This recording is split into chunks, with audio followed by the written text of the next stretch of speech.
तो hello guys, कैसे आप लोग। मैं उम्मीद करता हूँ बढ़िया होगे। तो बढ़िया रहो, मस्त रहो। और आज बात करेंगे हम इसकी, जो आप लोग डिस्प्ले पर देख रहे हो, इसको बोलते हैं हमारे यहाँ यूपी के बुंदेलखंड में इसको बोलते हैं कांस। और आप लोगों के यहाँ भी कांस बोलता होगा, क्योंकि मैं नेट पे सर्च किया कि इसका नाम क्या है, तो इसको कांस ही बोलते हैं। और देखो, ये जो कांस का एक फूल है, ये मेरे हाथ में है। तो आज हम इसी की बात करेंगे कि ये इसकी उत्पत्ति क्या है, इसकी पूरी डिटेल के बारे में बात करेंगे, कितना लाभदायक होता है और कितना हानिकारक होता है। और इसको जो कई लोग हैं, इसको जो कृष्ण भगवान के जो मामा थे, मामा कंस, उनके नाम से भी जोड़ते हैं। इसको कई लोग कंस भी कहते हैं, कई कई ऐसी जगह। तो इसका भाई जो नाम है इसका, साइंटिफिक नाम है इसका सच्चारम स्पॉन्टेनियम। हो सकता है कि मैं भाई बोलने में गलती हो गई हो, तो देखो मैं डिस्प्ले में लिख दिया है। और इसका जो कुल है, इसकी जो फैमिली है वो घास है, एक घास फैमिली का ही है। इसके जो नाम है भाई, कई नाम इसके आयुर्वेदिक नाम भी हैं। तो आयुर्वेदिक नाम में इसका एक नाम है दर्भ, दूसरा है इक्षु, और तीसरा है इसका पुष्प, और चौथा है इसका कांस। और इसकी जो पहचान की बात करते हैं, तो ये पहचान ऐसा है कि ये 2-3 मीटर तक लंबा होता है। और इसकी जो पत्तियां हैं, जैसा कि आप फोटो में देख रहे हैं भाई, पत्तियां हैं वो गन्ने में जैसी पत्तियां होती हैं ना, उसी आकार की होती है। लेकिन गन्ने की पत्तियां चौड़ी होती हैं और बड़ी होती हैं। इसकी पत्तियां एकदम सकरी होती हैं और छोटी होती हैं। इसकी लंबाई बहुत ज़्यादा होती है। और जो है इसमें अगस्त से अक्टूबर के महीने के बीच में ऐसे सफ़ेद फूल वाले गुच्छे निकलते हैं। ये मेरे हाथ में जो है, एक फूल है, एक डंडी है। यहाँ पर काफ़ी जगह लगा हुआ है, देखो आप देख सकते, वो सामने दिख रहा है। यहाँ पर बारिश हो रही, तो मैं यहाँ पर देखो, ये किसकी छत है पता नहीं, मैं यहीं पर छिपा हुआ हूँ और आप लोगों को बताता हूँ। और ये कहाँ पर होता है, ये पूरे भारत में भारत से लेकर के नेपाल है, बांग्लादेश है, ऐसी जगह पर होता है। और ये नदी किनारे है, नदी किनारे, खेतों में, झीलों के आसपास जहाँ पर मिट्टी पाई जाती है और थोड़ा बहुत पानी भरा रहता है, उन जगह पर होता है। और ऐसा नहीं है भाई, जैसे कि हर किसी चीज़ का दो पहलू होते हैं, हर के एक लाभदायक होता है, एक हानिकारक होता है। तो ये हानिकारक के साथ साथ भी ये लाभदायक है काफ़ी ज़्यादा। अरे यार, काफ़ी ज़्यादा लाभदायक है। इसको औषधि के रूप में लिया जाता है, औषधि के रूप में बहुत काम आता है।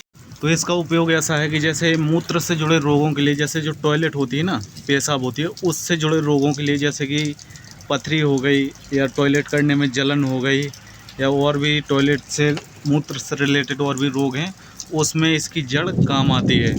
और जो जड़ है इसकी, ज्वर होता है, जो बुखार होता है, उसमें भी इसके काम आती। और जो पित्त होता है ना, पित्त, उसमें काम आती है, रक्त स्राव में काम आती है।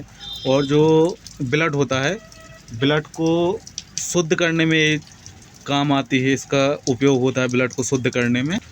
और मोस्टली इसका उपयोग जैसे कोई गर्मी से कुछ बीमारियां हो जाती हैं ना, उसमें किया जाता है, क्योंकि इसकी जो जड़ है वो बहुत ठंडी होती है। और उसकी जड़ के उपयोग से अंदर जो है बहुत ठंडक आती है जिस्म में। तो गर्मी से रिलेटेड जो भी रोग हैं वो इससे दूर होते हैं। ये आयुर्वेदिक में मोस्टली बहुत ज़्यादा काम आता है, पहले लोग करते थे। अब तो ऐसा कि इसका धीरे धीरे उपयोग ख़त्म हो चुका है।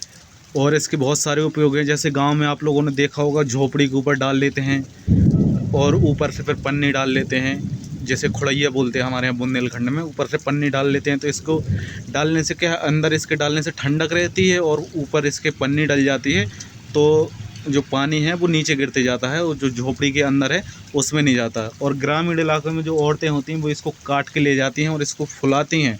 और इसको फुला करके, इसके एक ढेरा होता है हमारे यहाँ, ढेरा लकड़ी का बना होता है ढेरा, उससे इसको ऐंठ करके रस्सी बनाते हैं। और जो रस्सी है वो चारपाई बनाने में काम आती है। तो इसका उपयोग यहाँ भी किया जाता है। लेकिन भाई जो है, इसके नुकसान भी होते हैं। जैसे खेतों में लगा हो ना, तो इसके नुकसान भी होते हैं किसानों को बहुत ज़्यादा, क्योंकि ये जो है बहुत ज़्यादा स्पीड से फैलता है। अगर इसकी एक डंडी आज है, तो आप हफ्ते भर में देखेंगे तो काफ़ी ज़्यादा हो जाएगा। तो स्पीड से फैलता है बहुत ज़्यादा, जिससे कि किसानों को खेती में बहुत ज़्यादा नुकसान होता है। और अगर ये एक बार खेत में भाई फैल गया ना, पूरी तरह से इसने अपनी जड़ें मजबूत कर ली, एक बार खेत में फैल गया, तो इसको हटाना मुश्किल ही नहीं, इसको हटाना नामुमकिन ही होता है, क्योंकि वो पूरा खेत नष्ट कर देगा। और जो खेत बुवाई हुई है उसको जुताई बखराई नहीं कर सकते, तो इसको निकलेगा नहीं। और इसको हाथ से कोई भी इंसान उखाड़ नहीं सकता, क्योंकि इसकी जो जड़ें होती हैं बहुत मजबूत होती हैं। मैंने भी एक डंडी उखाड़ी है, तो बहुत ज़्यादा मजबूत होती है हाथ, और इससे लगता बहुत जल्दी है, हाथ कट जाते हैं, इससे ब्लड निकलने लगता है। तो इसको अगर ये छोटा है तब तक इसको निकाल दिया तब तक तो सही है, लेकिन अगर इसमें फूल आने लगे, जैसे वो लगा सामने, अगर इसमें ऐसे फूल आने लगे तो इसको ख़त्म करना बहुत ही ज़्यादा इम्पॉसिबल हो जाता है। अब जैसे बात कर लेते हैं कि इसको ख़त्म कैसे करें, क्योंकि अगर ये खेत में हो गया तो ख़त्म तो करना ही पड़ेगा, नहीं तो खेत में जो फसल है वो सारी नष्ट हो जाएगी। तो इसको ख़त्म करने के लिए तो इसको जितना, अगर जैसे थोड़ा बहुत है खेत में, थोड़ा बहुत लगा हुआ है, तो उसको हाथ में दस्ताने पहन करके, मोटे वाले दस्ताने पहन करके जड़ समेत उखाड़ना। तो इसको जड़ समेत उखाड़ कर के ख़त्म किया जा सकता है। और जब ये छोटा हो, जब ये छोटा घास हो खेत में, ये फूल ना आ रहा हो, तो इसमें दवाई है, जो दवाई छिड़क सकते हैं, तो दवाई से नष्ट हो जाएगा। और इसमें जो खेत की जब जुताई करें ना, तब एकदम गहरी जुताई करें, गहरी जुताई करने से ख़त्म हो जाएगा। और मल्चिंग है, मल्चिंग समझते होंगे आप लोग, तो मल्चिंग करने से ये ख़त्म हो जाएगा। तो जैसा कि आप लोगों को मैंने बताया कि जो कांस का एक तरफ से कितना लाभ है और दूसरी तरफ मैंने बताया कि कितना हानिकारक है, कितना ज़्यादा तक हानिकारक है। तो इसका अपना अपना एक उपयोग होता है। इससे जो जितना उपयोग ले सके उसी के लिए उतना ही ज़्यादा लाभदायक है और उतना ही ज़्यादा हानिकारक है। बाकी आप लोगों की नज़र में कैसा है आप लोग ज़रूर बताना। और बाकी वीडियो को भाई लाइक कर देना, चैनल को सब्सक्राइब कर देना, अपने दोस्तों के साथ में शेयर कर देना। और किसान भाइयों के साथ में मैं खड़ा हूँ, और जो भी मेरे भाई एग्रीकल्चर से हैं उनके साथ में भी मैं खड़ा हूँ। मैं आप लोगों को हर एक किचन से लेकर के, घास फूस से लेकर के, पूरी खेती बाड़ी से लेकर के, हर एक खरपतवार के बारे में, हर चीज़ के बारे में, खेती बाड़ी से जो रिलेटेड है, कौन लाभदायक है, कौन हानिकारक है, कौन कहाँ पाया जाता है, इसकी कैसे पहचान करें, क्या करें, मैं आप लोगों को सब बताता रहूँगा। तुम्हारा भाई तुम्हारे साथ है। ठीक है भाई, तो चलता हूँ, बाकी मिलते हैं ऐसे ही एक और अगले वीडियो में।